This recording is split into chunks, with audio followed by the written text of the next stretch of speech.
Like, there's the references of being too big to fail, right? There's a reason why Kodak doesn't exist. There's a reason why a lot of big companies have collapsed, because they get too big under their own gloat that they can't move and be agile, like you said.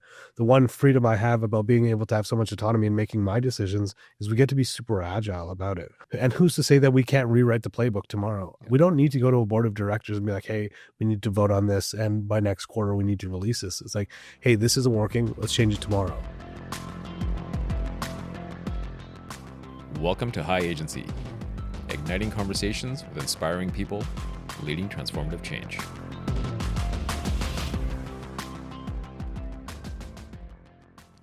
A lot is said about CEOs. As executive-led marketing becomes the norm, we're hearing more and more about and from CEOs. Yet it wasn't the CEO, it was the chief operating officer who transformed a certain wannabe tech giant from struggling startup into a billion-dollar unicorn. And she never touched a line of code. Instead, Sheryl Sandberg, the Facebook COO, revolutionized how 500 employees work together, proving that operational excellence isn't about perfection, but it's about orchestrating a controlled chaos.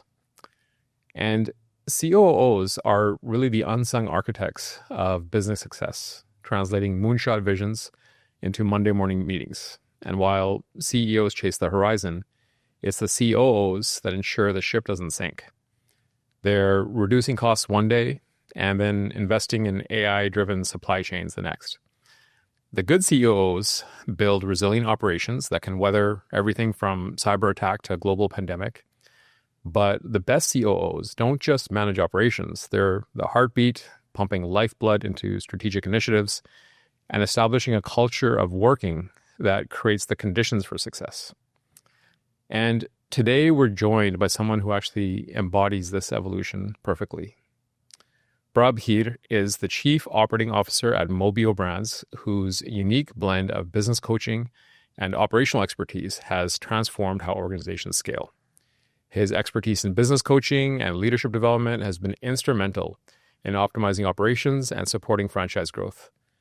Prabh's strategic vision continues to enhance value across the organization while driving sustainable business success. Welcome, Prabh. Thank you. So you're obviously a very busy guy, especially as a chief operating officer, and we were just chatting about that briefly before we Thanks for sat putting down. it lightly. Putting it very lightly. So how different is your role now from when you started as a bartender? Wow, that's quite the question to start off with. It's about the same? Yeah, it's about the same. It's so interesting because, like, earlier on in your career, you're just taking orders, right? And then now instead you're giving orders in a sense, right? Or you're trying to think of a better way to make a decision. Versus with bartending, it's like you can't serve a drink any more efficiently than you are, maybe slightly. But then nowadays, all I think about is how can this be done faster or better or cheaper? Mm-hmm. But you've been, it's been a pretty straight line for you though, hasn't it? Because, you went to school for marketing. Yep. And then from marketing, you actually took on a number of marketing positions. And that seems pretty divergent from operations though. So at one point, do you say, okay, growth, marketing, and actually trying to promote a business this way, I'm going to move more to the internals and actually how it operates rather than the public face? Yeah, it's a good question. Like, the biggest thing for me was, like, I thought I wanted to do marketing because it sounded like an interesting thing. And I would think back to, like, Silicon Valley and people working in marketing agencies, the Mad Men era, so to speak. I was like, this is exactly where I want to be. Outside of drinking cognac in the office rooms, like, I just want to work on cool projects. Mm-hmm. But then I realized that while marketing is fun, it didn't pay that well at the time. And so I did a pivot into sales for a bit. And sales was, like, kind of the thing I was always good at. My high school teachers would always tell me, you've got one of two career choices. Either you become a salesperson or a lawyer, or you end up in jail. I'm like, okay, thank you very much for the vote of confidence. So how long were you in jail? Yeah, good question. I was actually voted most likely to go to jail in my grade 12 year most, like, best dressed and everything. Yeah. And that was my title. Most likely to sell everything I own on eBay. Yeah. So at least the sales part was right. Yeah. And I worked in sales for a long time and I really enjoyed it. But then at the same time, it's like, if you want to be a well-rounded character, I can have the degree in marketing. I've got the tenure in sales, but if I go into operations, I'll have a holistic vision of how the business actually operates. Mm-hmm. And for me, that was the natural progression. To run a business, you can't just be a good salesperson or a good marketer. You also need to know the back end. Mm-hmm. So, I mean, I've had the opportunity, and I'd say, the blessing of kind of watching you over the course of many, many years. Maybe not front row seats, but kind of, nosebleeds. So we're still paying attention. But I've seen you move, through a variety of roles in what looks like a number of different organizations, but they're all kind of related. But your work experience before that even was pretty vast. Like I didn't see any real hesitation in your resume or from looking at your LinkedIn profile of trying something new, trying out different roles, whether it was sales or marketing, or then moving into more operational stuff. But today you're the chief operating officer of Mobio Brands. So what does Mobio do? Yeah, great question. So what Mobio does is we're a publicly traded company on TSX Ventures, MOB colon V, and we wind up moving companies that are for sale, and we add them into the UMoveMe brand. So the two core businesses that we have right now is UMoveMe, which is a franchisor that owns 21 units across North America, and then we also own MoveRight, which is the CRM that powers UMoveMe. So I'm the CEO of MoveRight, just to add to the extension of all of my job titles, but at the same time, I get to have a direct influence on actually supporting the brand that's generated us so much revenue. How'd you get here? Oh yeah, It's a pretty specific space to be in, right? Of these moving brands. I mean, until I talked to you, I didn't even realize actually the size of the business. I mean, I knew a little bit of some of the opportunity of rolling up what are otherwise fairly conventional sort of businesses, like 1-800 Got Junk is super famous, right? Brian Scudamore, and that was, I think, my first time looking at something that was super conventional that was rolled up and packaged and branded in such an interesting way. And that seems to have moved into other spaces as well. So I'm just curious about how you got here. Yeah, great question. So the way I started was I used to read about Brian Scudamore in books, and then I heard that he had a new venture called UMoveMe. So naturally, I applied for a job there. Didn't really know what I was going to do. I started as like an entry-level salesperson at the Vancouver franchise. I knew so little about franchising at the time. I thought the person that owned that ran the franchise owned the entire thing. And so naturally, I got better and better in doing the sales process, and I was offered the opportunity to run the business, which was great. And it was also my first exposure into how little I knew about operations. I'm happy to admit that I survived 1 year before I gave up because I'm like, this is too hard. As a salesperson? I know, as running a business, because I was such a bad operator, because I didn't know the other side of the business. Mm-hmm. And when I looked at all of the lessons that I gained, like I taught myself finance, I taught myself how to read a P&L, I taught myself how to understand the inputs of variable costs and fixed costs while I was there. And I thought if I failed at something, that means that I'm a failure. But really, you kind of have to fail in order to grow. And when I left there, I thought I was giving up, but really I was trying to think of what's next. And I took a brief break away. I went to go work for my friend's company that I'd met when I was in university. It was a great experience, but at the same time, it wasn't the right fit for me. So once I got them to a position that they would be able to break even on the investment that they put in hiring me on, I went to go work back at HQ for the franchisor for the first time. When I was there, they asked me to restructure the sales center. It was underperforming and bleeding a lot of capital at the time. It's like, I've never ran a sales center, so why not just try that? After a short period, UMoveMe was actually acquired by one of the original founders, and he promoted me to field operations, where I got to be a business coach. I think my lifelong dream was to be a business coach, not because I knew what it was, just because of the vanity of being able to say I'm a business coach. Mm-hmm. And naturally, all the information of me teaching myself about finance and P&Ls really helped in terms of giving guidance and perspective, because I had the sales background, and then I also understood operations quite well. Mm-hmm. So I exceeded there, and I was promoted to chief of staff because there was another opportunity where we were moving HQ from Vancouver to Kansas City, and they needed an executive in Canada to help manage the transition, but also to stay on as like the functional glue of the franchisors. After doing that for 2 years, I decided I wanted to go do something else because it had been a decade in moving. And the owner that purchased UMoveMe, he was like, hey, I plan to take UMoveMe public, and I want you to stay on board. I'm like, I want to go do something else. He's like, I think you should stay. You're making a mistake if you accept the other offer. Mm-hmm. So I rescinded going to another company, which was the first time I've ever accepted and rescinded an offer within 48 hours. But something that he said to me will haunt me to the end of my days. He's like, don't you want to finish what you started? Mm-hmm. And so I got the opportunity to work with him as a VP of operations and really take a backseat view of UMoveMe as a business, but not working in the day-to-day. And it's kind of like if you look at a machine with a series of gears, I understood that I could take all of those gears apart, figure out how to rearrange them to work more efficiently, and we could see a big headwind from that. So step by step, I went through every part of the business and I started overhauling certain parts of it. And we started to see huge gains, and we're seeing really great forward momentum with You Move Me. And when Mobio Brands finally went public, they decided to promote me to chief operating officer, where I get to oversee the brand still, but also look at the mergers and acquisitions, and also honestly just to drive the moving industry forward. Yeah. I mean, you've, for as long as I've known you, I mean, you're a guy that's got like a lot of hustle. That's an understatement. But it sounds like you also worked under some good leaders. Because I think it takes a certain type of leader to look at the hustle, recognize the initiative, and actually understand where to take it and create the space for you to actually contribute the way that you want to contribute. So maybe like talk to me a little bit about, was there a point in your trajectory where you can kind of look back at it and say, okay, this was my break, so to speak, of where I actually got onto the flywheel and things really started accelerating? Like, was there a moment with whether it was Brian Scudamore or someone else where they really recognized what you were capable of and then gave you a shot? Yeah, I would say there's two formidable leaders that I've had in my career, especially on the moving side. One would be Mike Dahlman, the original franchisee that hired me at You Move Me Vancouver. And that was the guy that you thought owned the whole thing? Yeah, exactly. Yeah. I thought if I screwed up that he would fire me immediately, right? And I was a great salesperson, terrible estimator in terms of how long it would actually take to do something. So I posted really great conversion rates because I would just say whatever number came up in my head. But it wasn't really based on any sort of experience. Yeah. And it's just based on you being terrified. Exactly. I was so afraid of failing that I would just do it anyways. I can't tell you how many times I had anxiety going to sleep, looking at refreshing the job page to see that the jobs weren't invoiced. And I'm like, oh my God, I'm going to hear about this tomorrow. But he gave me grace. And I'd never really experienced failure that often and that frequently that I didn't understand what giving people grace actually was.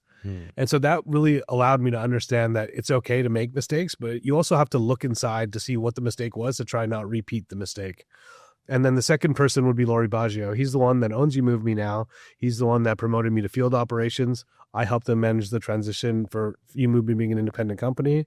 He appointed me with the board to COO of Mobio Brands. And a lot of it is he gives me a ton of autonomy to focus on what I think the biggest problem is. And I often go to him and be like, this is the problem that I'm thinking about. This is the solution that I have. What do you think? And allowing me to have that freedom to actually work through problems and just share information and gain feedback put me in a cycle of like, instead of being like, I don't know if I can do this, to be like, I can figure this out. This is how I think I can do it.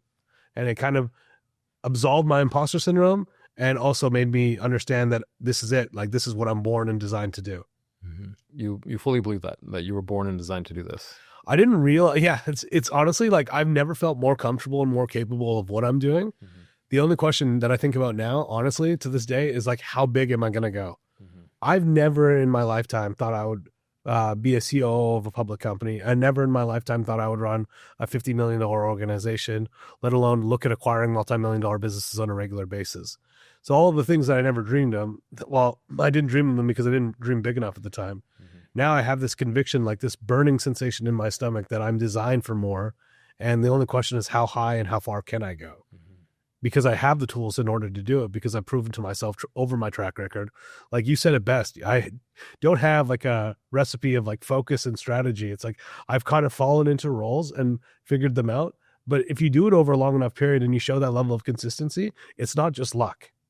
Yeah. I mean, I'm reminded of this quote. I'm probably going to butcher it, but I'll try. It was something like, confidence comes from having no doubt that you are who you say you are. Right. I mean, that resonates perfectly with the way I think, right? Like, and that's why I reference imposter syndrome first, because it was lockstep with experiencing ego death as well. I thought being a great salesperson meant you were a great business operator. That's not the case, because like I said, no, great salesperson, terrible estimator. Well, if you're a terrible estimator, you're a terrible business person, because the amount of discounts and refunds that Mike Dahlman had to give, unfortunately, based on my mistakes, was at a very, very high rate. And if I would have just gotten over myself, not thinking that I'm the best salesperson on earth, and I should have just focused on being a better business operator, I would have experienced getting over the imposter syndrome as well. It's like, you don't need to fit a certain mold. You just need to be the best at what you are when you show up every day. And if you do that and you believe in yourself, everything kind of works itself out. So you mentioned some pretty massive things just in passing, imposter syndrome, but also ego death. What do you mean by ego death? I always thought that if I could show high conversion numbers or like really strong metrics, that I was just the best person and people would just want me naturally, right? That if I had a green scorecard all of the time, that recruiters, headhunters will be coming knocking at my door. Well, there's not a lot of knocks at the door. So it's like, okay, well, if I want to be somebody instead of being, if I want to actually be a person of influence, right, or have impact, I can't just rely on other people coming to me. Right? I need to create the energy and foster the environment. I need to be the center of the ecosystem. And in order to do that, I need to be the most well-rounded person that exists. And you don't get that way by having a big ego, right? Being humble has really helped me understand what I need to do, learning from others and being open-minded. If I thought I had all the answers back then, and I look at myself 10 years later and seeing all the things I've done, thank God I've experienced that, because I don't know where I would have been. I probably honestly still would have been a salesperson doing estimates and maybe praying that I didn't get fired the next day, because I still wouldn't be that good at actually getting them accurate. Yeah. There's an incredible paradox in that we see all the time, right? People that are ill-informed tend to think they know everything and they've got it. And people that are well-informed are constantly curious and always worried that they're missing something or that they need to learn more, right? When I first started working at Mobio, there wasn't a lot of work happening at the time, right? So Lori was like, just learn, right? I'm like, okay, well, that's pretty vague. So I read, I think it was like 58 books that year, right? And it was very, very good because it gave me tons of perspective. So I was doing quick math in my head. 58 books in a year? Yeah, it was. I was reading over a book a week. One a week? Yeah. Wow. I would take some breaks, but honestly, it was a book every 3 days on average. And I read a lot of biographies, a lot of business books about scale.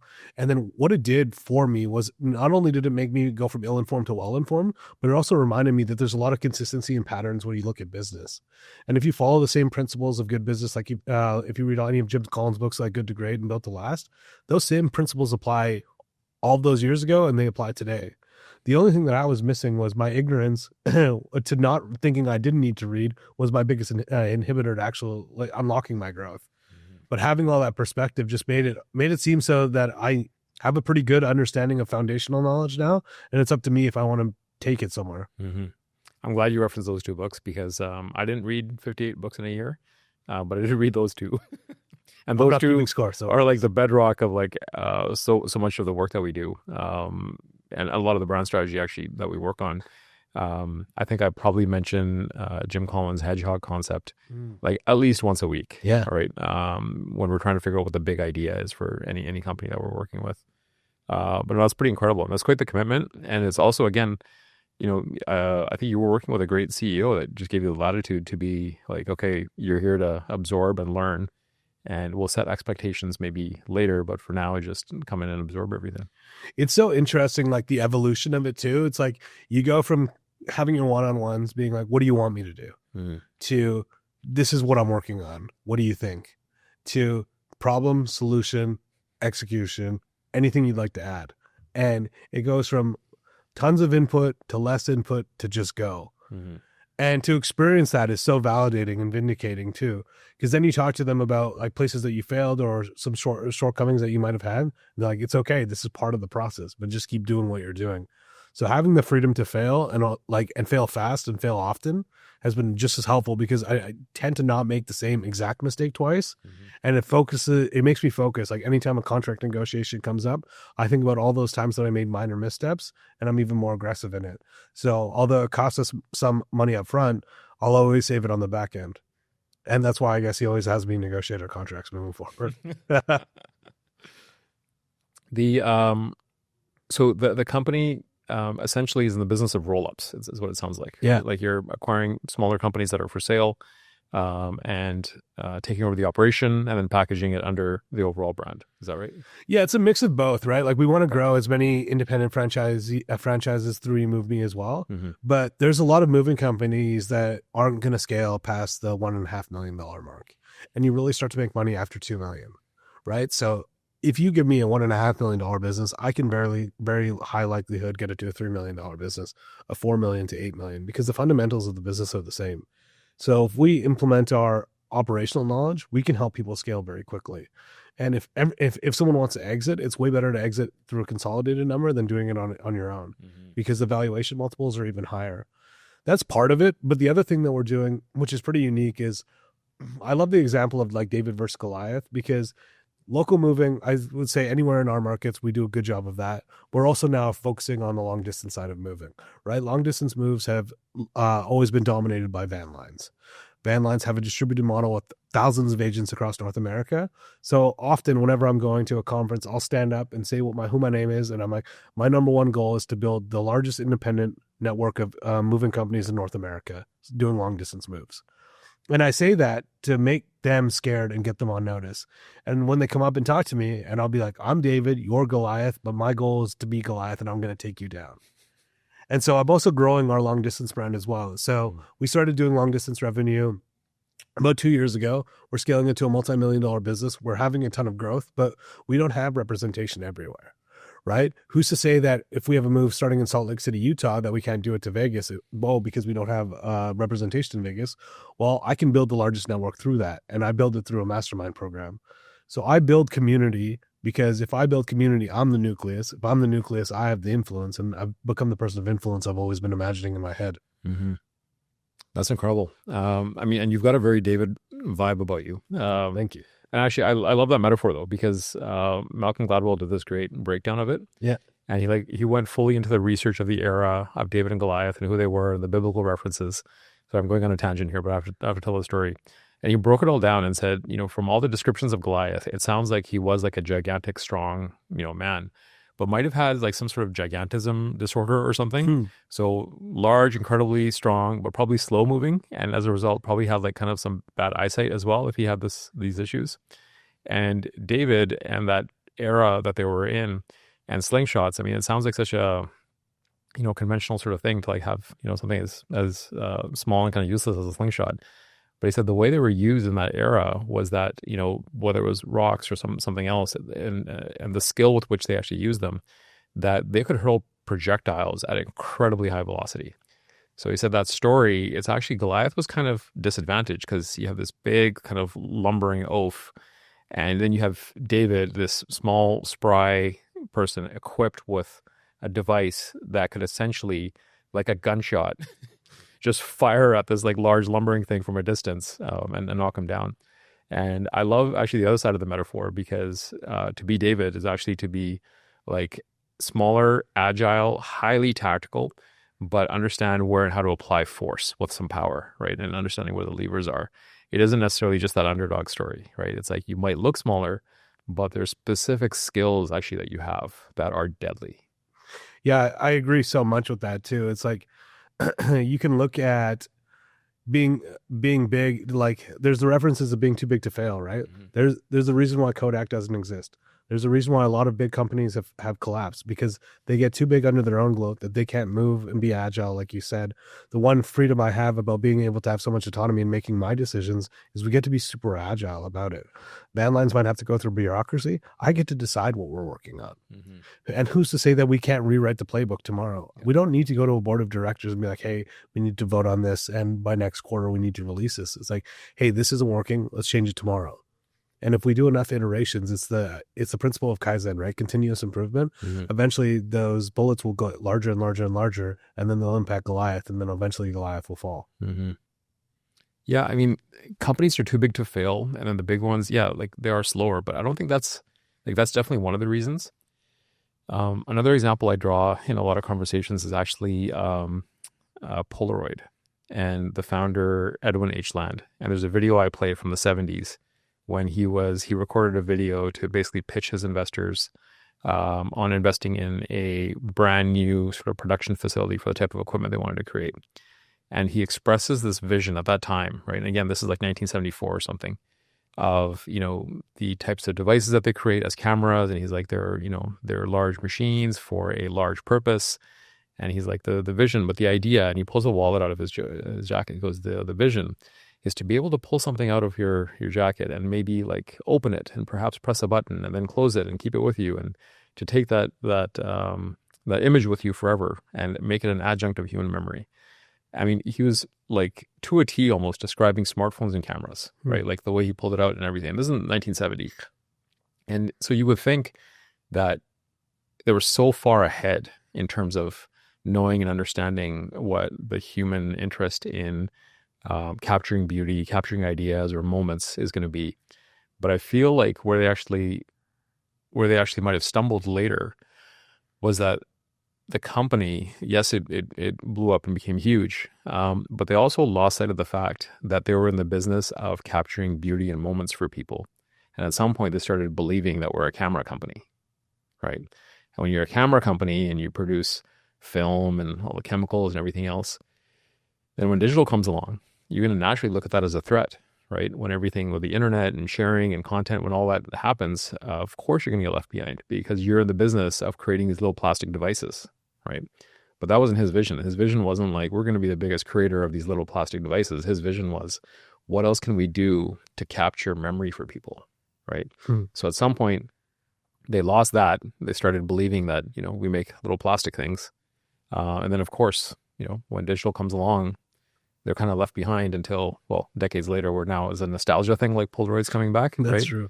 But, in their instance, I don't think it was just size. I think it was also kind of losing the rich picture that they had when they started out of, the clarity of the vision, right?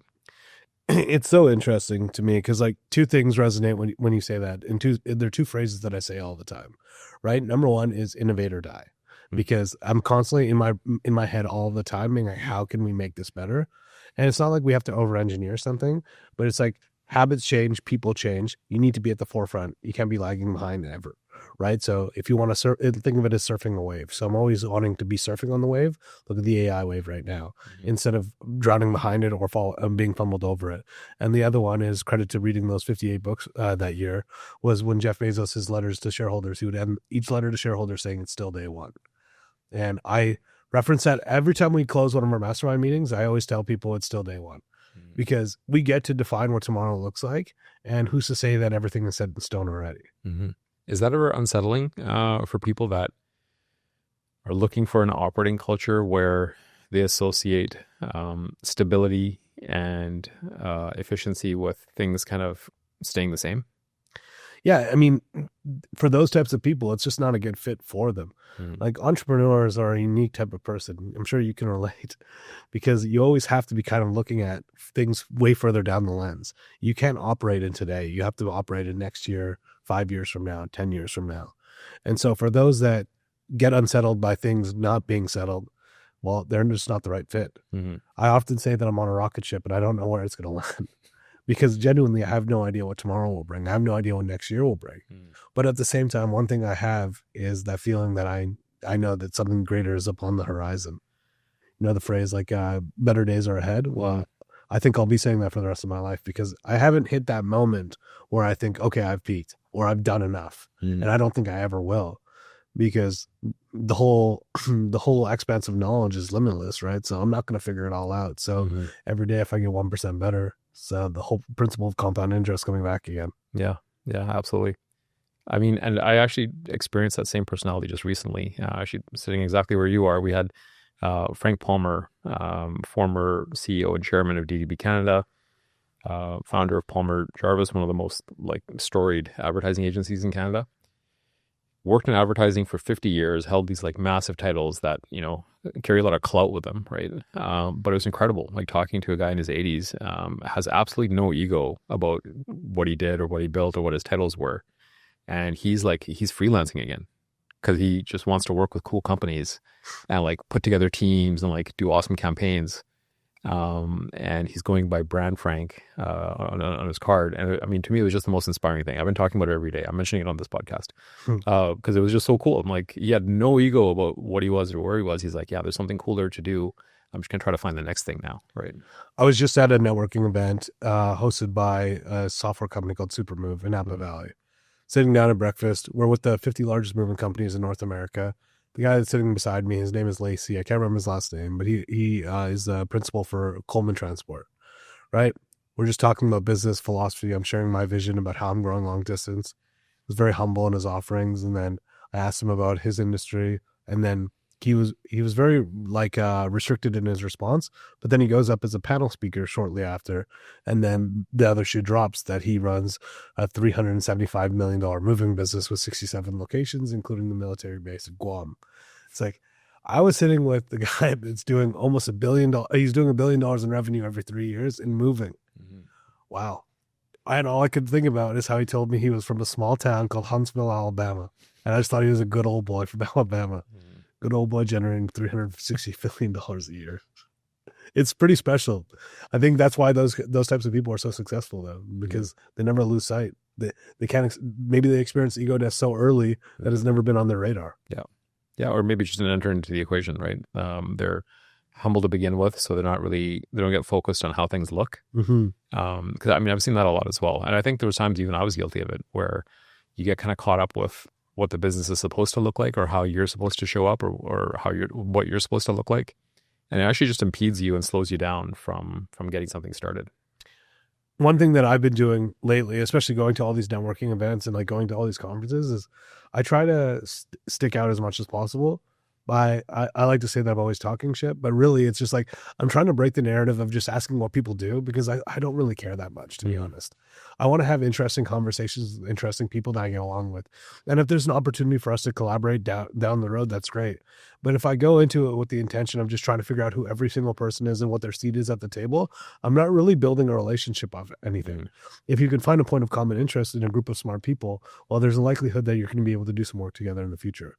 But if you don't stand out, then what do you expect to happen? Yeah. I think you're probably guilty of this too. Like, think about how many business cards that we've collected over the years and how many people that we've actually responded to or reached out to from those stack of business cards. Now I collect less. And at the last conference I was at, I had a 90% hit rate of people that actually responded back to me for meetings. That would have never happened to me before. And I could say the one difference was that I was memorable versus just the standard, oh, what can this person do for me? Yeah. I mean, if you're going to work together, you got to have some sort of relationship. And everybody, like, ultimately, yes, you provide services, you do all these things. We want to work with people we're going to enjoy working with, right? It's you got to like the person that you're around. Otherwise, I think we post-rationalize a lot of reasons, to not work with a particular partner or agency or vendor or whatever. We'll come up with reasons like, oh, well, the campaign didn't perform the way we wanted, or this happened or that happened. But when you actually kind of dig into it, it's like, well, actually, maybe none of that was that bad. You probably didn't like the person. You probably just didn't enjoy the experience of being with them, and you didn't connect. Yeah, it's like you're always trying to protect yourself and also validate that you made the right decision on ending a relationship or firing an agency or whatever that is. But it's like, that's not how business is really built, to be honest. Yeah. Like, the more longevity you have with a partner, the higher likelihood of success you'll have. Yeah. If you switch marketing agencies every 2 to 3 years, well, the reality is you're not going to have a really strong business because you have a new partner that it's like dating every 2 to 3 years, right? Yeah. How deep could you possibly go? Exactly. And I think that's one thing that I'm leveraging a lot more when I look at even vendors that I work with. I don't sign multi-year deals with any vendors out of principle because I want to see how the first couple of years go. But if they go well, I'll sign even longer terms. I genuinely don't mind. But at the same time, it's like, let's figure out what the chemistry is to work together to make sure that we can both actually earn out of this versus us beating each other up all the time. Because what's the point? If things aren't going well in year one and we've got 4 more years of this, well, we're not in for a good time. Yeah. I mean, chemistry, critical for anybody you're working with. But let's talk about sort of chemistry inside the business, because what you described in terms of, like constant innovation and treating every day as day one. Like, I am curious about how you sort of create that operating culture. Is it something you're worried about, or is it something where you just set the standard and either people keep up or they don't? Well, it's like you take a lot of information, right? You have a lot of conversations and you hear what's working and what's not working, right? And then you take the culmination of all the things that aren't working and it's like, well, this sucks and let's make it suck less. And if it sucks less, like, what is the impact of the business? And so for me, a lot of my time is spent talking to all the shareholders of the business, whether it's frontline movers, whether it's franchise partners, whether it's their operations crews, or whether it's any of our HQ staff. It's listening to what they're talking about, what the pain points are. And it's like, is there a direct translation for if it improves top line revenue or if it improves bottom line profitability? And if it does either of those functions, then I'm going to focus on that. But I don't necessarily want to create more work for them. I want to try to automate the process or automate as much as I can because quite frankly, we hear a lot about people going from engineers to 10x engineers using Copilot and stuff, right? I only want a 10x team. Hell, I want a 100x team. And the only way to get to a 10x team is by absolving all the shit that they don't want to do, right? And if you can make it automated, whether it's reporting or whatever function it is, the likelihood that they'll be happier at work will increase, their engagement will increase, and the performance will. And so you don't necessarily need to continue hiring people if you make them be able to focus on the things that they do best. And I feel like that's what has really led me to my position. So if I've been given so much opportunity to focus on growth and efficiencies, well, I'm going to do that for everyone in the business. We can run leaner. If we run leaner, we all run more profitable. And if we're all more profitable, then I think that's all we're actually striving for. How's automation going in your business? I mean, it's like the most explosive buzzword ever in the past 24 months. Everybody has some variant of it. Some think they're automating, but they're not really. Some think they're using AI, but it's just formulas. How's automation going with what you're up to? It's so funny because like I look at how people are automating certain things. Like, you're automating something that wasn't even a problem for me. Like, I don't need a solution to something that I didn't view as a problem. And that's what I find most companies doing out there. So I've been very selective with how I do automation, and I have a strict criteria. I look at all the tasks that we do in our workplace, and unless it improves top line revenue or improves bottom line profitability, I'm not even going to consider it. I don't really need you to be able to send emails faster. I don't need summaries of every email. But I'll give you an example of one thing that we worked on. So one of the biggest variable drivers in the moving industry is the cost of labor. Right. So if you have the lowest average labor rate per day, means you have the highest longevity of a company because your gross profit will be higher. We built an algorithm that will automatically assign our crews to the lowest possible labor rate based on math. Job gets booked, the crew is assigned. No more the operations manager is having to hand select the crew, put people together, and then having to reshuffle the crews over and over again. Because you know what? There's going to be bias. They're always going to put crews that work well together. They're always going to want their friends to be happy with the certain criteria. But if we base it on that, then it's not based on math, right? If it's not based on math, it's going to impede profitability. So what we're experiencing is we'll see at least conservatively a 3% drop in overall labor, but maybe a 5%. If we drop it by 5%, that'll be a 20% gain on profitability just on that one metric. We launch one of these types of things every single month. I told the ownership group and the board that I have one goal next year, and it was to lower 5% of our OPEX. He said it for 3 years. Now my goal in my head is I'm going to lower OPEX by 5% every year for the next 3 years. If I lower OPEX by 5% every year for 3 years, that basically doubles our net profitability number in 3 years. That means all the franchise partners that have put all of their resources, mortgaged their homes in order to start these businesses will start to reap the rewards of those benefits. And that's everything to me. It's like the ultimate form of servitude to me is paying them back for everything they gave me. Because if they weren't there opening these locations, I wouldn't have had the career trajectory I've had. And so people can show me that they can automate anything that they want, but I largely don't care unless it meets two of those factors. And it's also not, I'm not going to pay you to do a ChatGPT wrapper for me. I could just hire a dev to do that. So I'm going to actually just dig into that a little bit further, because when you're talking about lowering operating expenditures, like you're really talking about bringing in automation to get more out of the team that you already have. Right. And what's changing in terms of like the culture of work with the team that you have? Because when you mentioned the labor rates and the teams that you're working with, I imagine that on that end, like is your workforce like fairly transient? Like, is it people are coming and going all the time, or is it pretty stable? I wouldn't say it's kind of a mix of both, right? Like, you always have your core staff, but at the same time, like, our business retracts tremendously in the winter, and then it expands it's very elastic in the summer, right? So you can't expect to have the same crews every single year. But at the same time, it's like if you have your core foundation and then you double your staff size for 4 months, how are you going to make sure that you can maintain your profitability numbers? And those are the profit generating months. So the good thing is everyone is like a lot more open to hearing about AI and automations if it comes from my mouth, because it goes back to the point of being a person of influence. If I was a guy that was a vendor that was just pitching a room of movers, no one would listen, right? That's why it's cool that we also own our own CRM, because everything I implement goes into our CRM, which powers YouMoveMe, right? It also brings a lot of people to wanting to sign up for our CRM. So it creates a cycle of that. And a lot of the information that I take for the features that we develop comes to the mastermind community of the people I talk to, where we're sharing problems on a monthly basis of what are we going through as business owners. I'll collate all of that information, figure out how I can optimize it and leverage it through MoveRight to sell more of MoveRight, but also to support our franchise partners. And so being the nucleus, once again, is the answer in order for people to wanting to be on board with this. I'm not trying to replace their jobs. I'm trying to make them 10x versions of themselves.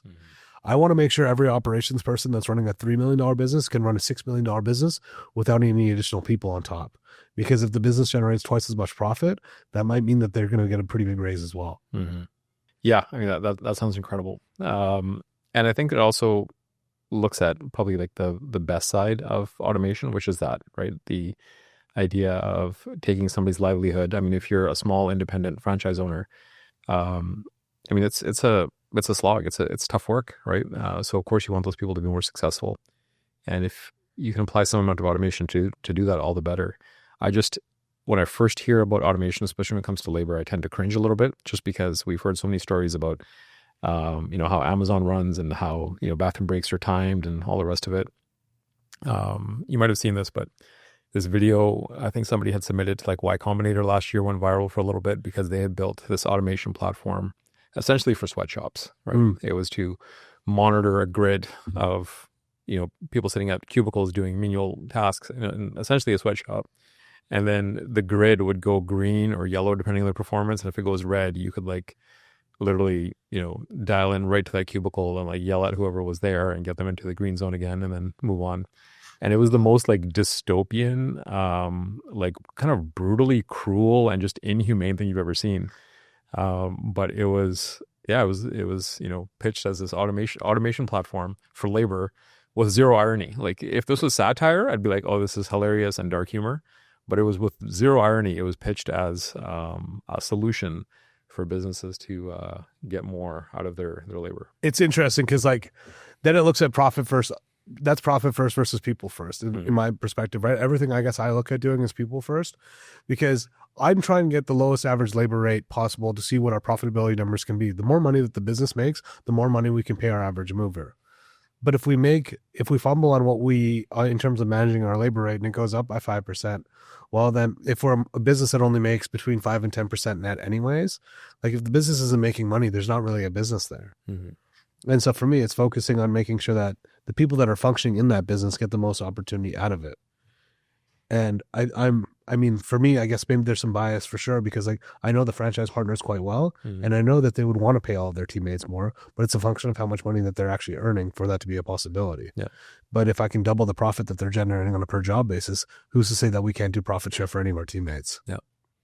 Yeah, no, I think you answered that right in the beginning. Like it's completely different, your perspective on automation or anything, frankly, if it's people first rather than profit first. Yeah. I got to send this video and send it to you though, because it's the grossest thing you'll ever see. That's awful. But again, the tech founders who started this thing, they were like doing a demo with like zero irony. It was just like, and the rest of the world was like just horrified as we watched this thing do its rounds. So I feel like I know the answer to this question, but I was going to ask specifically if there's something that you're excited by. I mean, it sounds like you're excited in general about everything that's happening, but is there something specific coming up that you're excited by?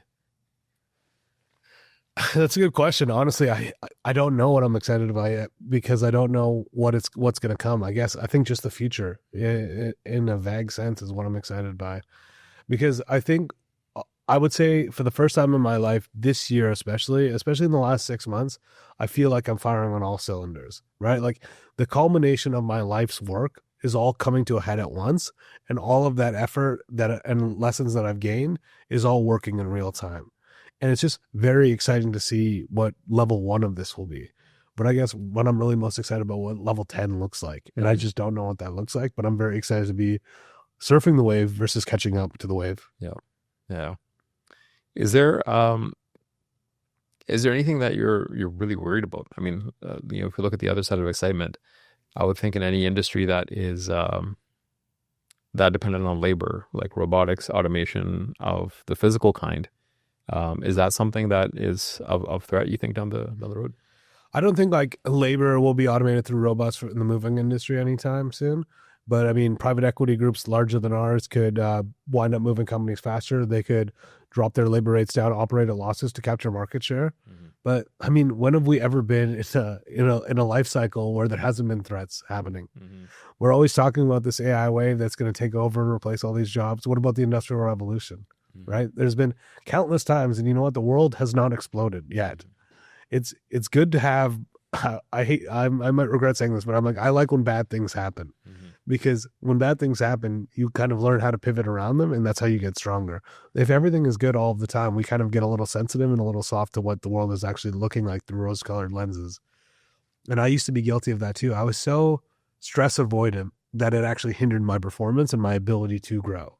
Right now, I often reference to people. They're like, "Oh, how's it going?" I'm like, sometimes, actually, almost every single day, I feel like I wake up in a toxic barrel of waste, and I'm like, "What am I going to solve today?" And they're like, "Oh, isn't that stressful?" I'm like, "Yes, but I wouldn't have it any other way, to be honest, because I'm solving complex problems that are helping people and moving things forward, and that's satisfying to me." In terms of like my bandwidth, my wife's like, how much more bandwidth do you think you have? I'm like, I think my scale of bandwidth left is unlimited. So if there's more stuff that you need to put on me, just do it, because I'm designed to do these types of things. And it feels so refreshing to be able to say that, because I would have never said that 5 years ago. I would have done everything possible to have as little stress as possible. But then I would have been in the same job doing the same thing, in a sense of comfort in an organization that focuses on comfort and not growth. And this is not me. I guess the growth mindset is finally hitting its stride inside of me for the first time. Yeah, I think sometimes maybe it's harder to recognize things about yourself that people, that others might see in you. I think first time we met, I could tell you were built for hard things. So I was like, Appreciate that. this is a shitty situation. He's taking on a lot right here. But he's doing it and is interested in getting beyond it. So I was like, yeah, Prob's a bit, I mean, again, that's my observation. I was like, the entire time I've known you, in my mind, you've been built for hard things. There's a Jocko Willink thing as well. Have you met or read much of his stuff? What's it called? Extreme Ownership, right? Yeah. Yeah. And he has this quote. I'm not sure if it's in there. It might have been, but the idea that like anytime adversity came up, he would say good. Yeah. Right. Or anytime like somebody on his team brought him a problem or an issue and said, hey, shit just hit the fan. This thing just went wrong. And he'd say, good. Now let's go do something about it. It's like having one less problem to solve is like, okay, well, now I've solved that, so I can focus on whatever the next problem is that comes. But if you avoid things, then it just builds up. My wife hates how focused I am on getting things done all the time. But she's like, why do you feel like you need to get everything done as soon as possible? I'm like, well, the sooner I get these things done, other things are going to come up. So then the more time I have to do those future things. And then the shorter my to-do list remains, because the more constant I am at it. I can't say I enjoy it being this way, but at the same time, it's like, this is what it takes in order to be a highly efficient person. And that's what I'll do, because in the long run, it'll serve me well. Yeah. And a lot of what you're talking about right now is actually pretty counterculture. Like when I look around myself, even is there's I think there's a growing sort of aversion to the culture of being like constantly switched on or quote unquote stressed by work. And maybe it's just an alignment issue. Maybe it's that people are solving the wrong problems, or maybe they're involved in areas that aren't actually activating them in that way.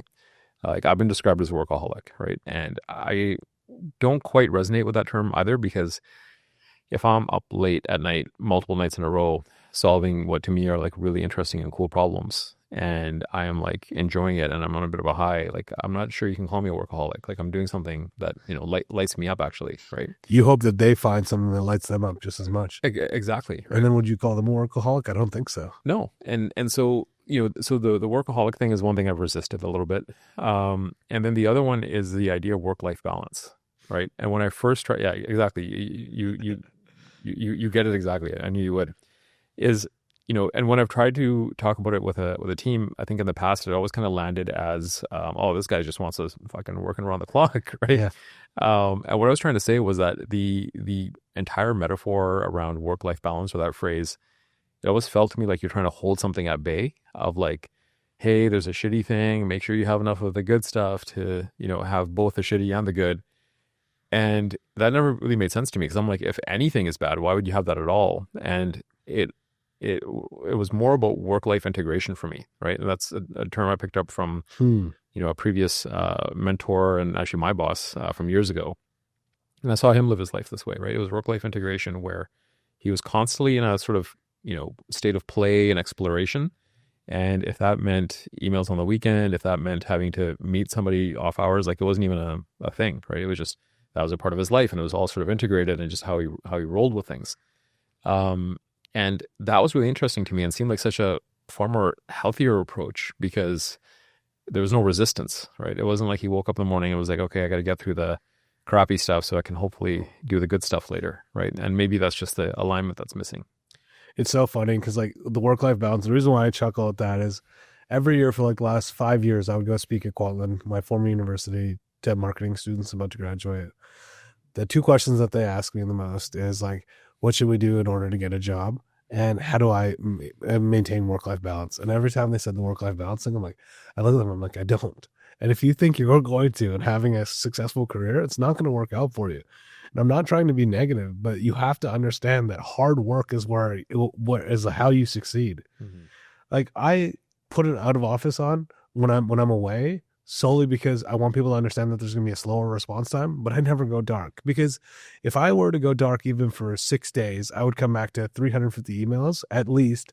And I'd probably have an anxiety attack crying on my kitchen floor, being like, how am I going to deal with this? So typically when my wife and kid go to bed, I'll be answering emails and addressing everything that needs to happen, or I'll be at least in the loop of what's happening. Mm-hmm. It doesn't really impede my vacation. Mm-hmm. I'm still out in a beautiful area doing whatever I want. And when I come back, it's not like I have so much to catch up on. It's like a very soft landing. So I'd rather take a soft landing every single day over crying on my kitchen floor every day. Just because you mentioned her a couple of times, I imagine your wife sounds like a pretty understanding person. I think the most understanding at this point. It's hard because it only continues to get more challenging, right? Like when I took this new role on, I'm like, I'm going to be traveling a lot more. She's like, okay, like that's fine. She's like, this is what we set out to do. And it goes back to what you just said about work-life integration. It's kind of like family integration. Mm-hmm. It's like, this is kind of what you sign up for with the person that you're going to be with, right? It's like marriage is like an integration too, to be honest. Yeah, I'm sure she knew you before you got married. So. Yeah, no, that's fair. But I guess she's seen my trajectory and my career growth as well. Yeah. And she's like, it's one thing to see something in someone, mm-hmm. but it's another thing to actually see them reach that potential and then live in that reality. And then what comes with that reality. The pressure is never greater. There's a lot more phone calls. There's a lot more emails on the weekend, but none of it largely matters because we understand what the core purpose of it is. But it's also the integration, being present when you need to be present, right? Like I don't mind taking a call on a Saturday or sending emails on a weekend if I can show up to all the things I need to show up to as a parent as well, right? It's largely inconsequential to me. I'm not in this role just to clock in and clock out because if I was, I wouldn't be in this role, to be honest. My number one goal is to figure out how to keep doing everything that I'm doing and fire on all cylinders for as long as I can to make the most of it. Because otherwise I'm doing a disservice to myself in terms of realizing my own potential. And that's another thing that people will experience trying to achieve work-life balance is they're not going to realize their full potential because they're going to focus so much more so on their personal time that mm-hmm. it's going to get in their way of their growth. Mm-hmm. Why is that so important to you, do you think? What part? Just realizing my potential? Yeah. I think like I have a tremendous amount of respect for my parents for emigrating from India to Canada. I often tell my dad that I'm like, if you didn't bring me here, I would be selling cell phones in like a stand in Jalandhar or something. But you know, that's cell phone stand would probably be killing it. Yeah, I appreciate that. Yeah, that's a fair metric. But at the same time, it's like you've made such tremendous sacrifice to bring me here and to get here to raise a family here. Right. So in order to pay you back for what your sacrifices were, I'll do it for the next generation. And I have a lot of admiration for anyone that has that story, but especially South Asians. Like I was just talking to a group right before I came to this event, right? Part of the mastermind thing that I mentioned, I was at Canadian Association of Movers. I was launching my mastermind there. 2 Indian guys came up to me. They're like, hey, like we'd love to talk to you. I'm like, sure. Yeah. What do you want to talk about? And they mentioned that in 2017, they launched a moving business in Ottawa. Fast forward, they're doing $7 million a year with satellite offices in all throughout the GTA, Ottawa, and they've expanded to Vancouver, and they're just now expanding to the US. And they're like, we came to Canada in 2013 to finish our master's degree in electrical something. They worked in Nokia. They would do furniture deliveries before they would go to work and after they would go to work.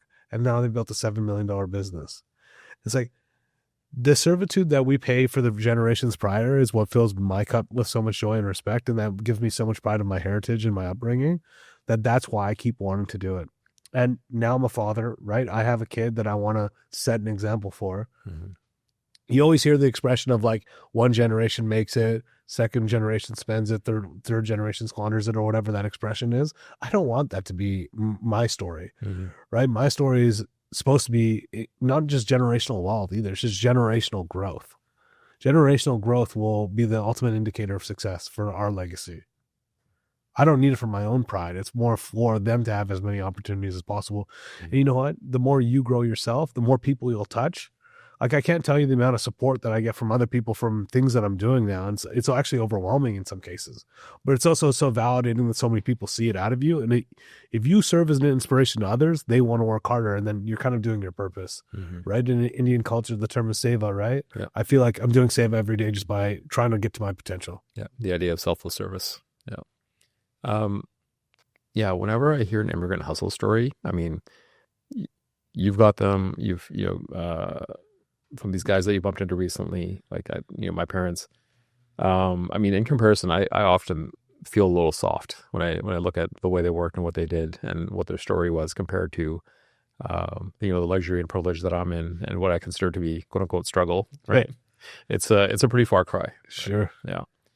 And, there's also this thought that actually it's the struggle that creates some of that prosperity and success. It's like, if you don't have enough tension and pressure, you actually don't grow, right? That we're very much like the human race, like as this animal that's evolved over millions of years. We're really akin to that weed that needs a lot of stress, right? It's like we're happier coming up through like concrete, right? In a really arid setting, like scratching and clawing for water and sunlight. Like there we seem to do well. But whenever there's too much space, the soil is too soft, and there's just this abundance, we kind of like shrivel and kind of rot away, right?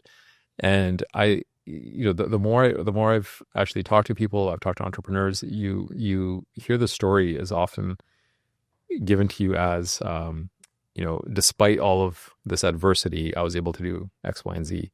When you actually look at their story, you look at the patterns in this, it's not despite that. It's actually because of that. It's because you went through some really shitty times, right? It's because your parents went bankrupt and you were like struggling to figure out how to make some money and make ends meet. But those adversities actually caused the growth to happen, right? But I do think that there's a period of time in which there's a lot of resistance to that level of thinking, because stress is bad and we want to be more comfortable. Well, we've also lost sight of it, right? Mm-hmm. We're so used to being comfortable that we forgot what it's like to be uncomfortable, right? In the last, 18 months, I probably lost about 25 pounds, right? And it wasn't because I started working. If anything, I work out less, which is ironic.